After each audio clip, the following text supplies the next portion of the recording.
Oui, merci. Nous venons d'arriver. Ce moment est un moment hautement politique et historique pour notre pays.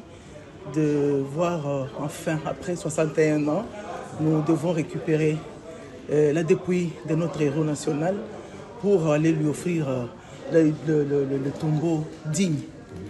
Et c'est un programme qui a commencé depuis que notre chef de l'État a pris les affaires en main.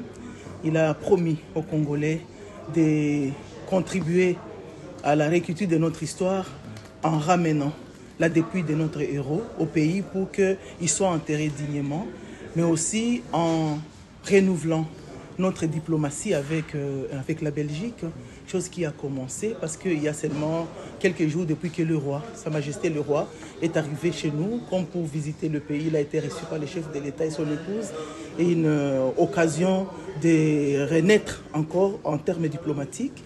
Il nous a remis l'objet, le masque, et ça c'est une autre étape qui suit cela. Nous venons pour l'accomplissement de ce qui a été tant promis pendant cette période où nous sommes appelés à la paix, à la réconciliation. Nous devons accompagner cette paix, cette réconciliation des actes concrets. Oui, c'est le chef de l'État qui devait venir, mais il a délégué le Premier ministre pour venir les représenter et accompagner la famille de notre héros national pour récupérer la dépouille et pour ramener la dépouille au pays. Comment les choses vont se passer?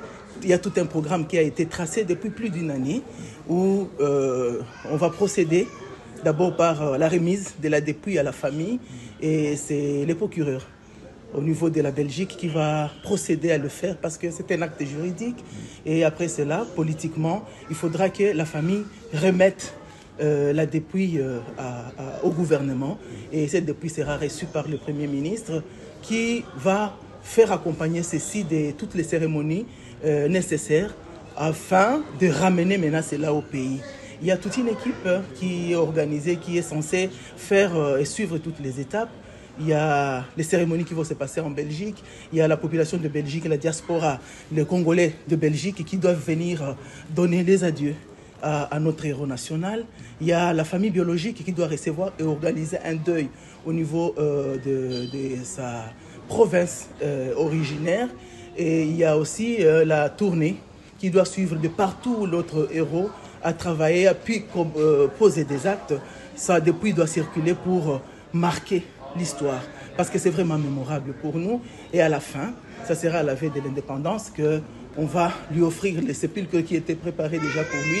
Tout est déjà en marche, il y a la construction qui se faisait depuis plus d'une année et nous sommes dans l'étape de finalisation de cet événement. C'est vraiment historique. Nous apprenons, nos enfants ont appris sur notre héros national. Ils ont appris une petite histoire. Ça va être l'occasion d'avoir toute la réalité en face et d'en parler. L'occasion qu'on parle de ce qu'il a fait, l'occasion de profiter, de faire connaître les actions de ces grands hommes et d'inspirer la jeunesse, la nouvelle génération à continuer les œuvres qu'il avait commencées. L'occasion de rasseoir vraiment la diplomatie et de contribuer à une politique bilatérale correcte et de poursuivre avec le processus qui a commencé de restitution des objets, parce que d'abord les êtres humains, le reste commence, et donc le processus pour le début de restitution des œuvres a commencé déjà avec le masque qui nous a été remis quand le roi, Sa Majesté le roi est passé chez nous. Voilà, ça s'accompagne de ces grands événements, du retour de la dépouille de notre héros. Et après ça, le processus va continuer. Donc la politique, l'histoire, la diplomatie sont en marche.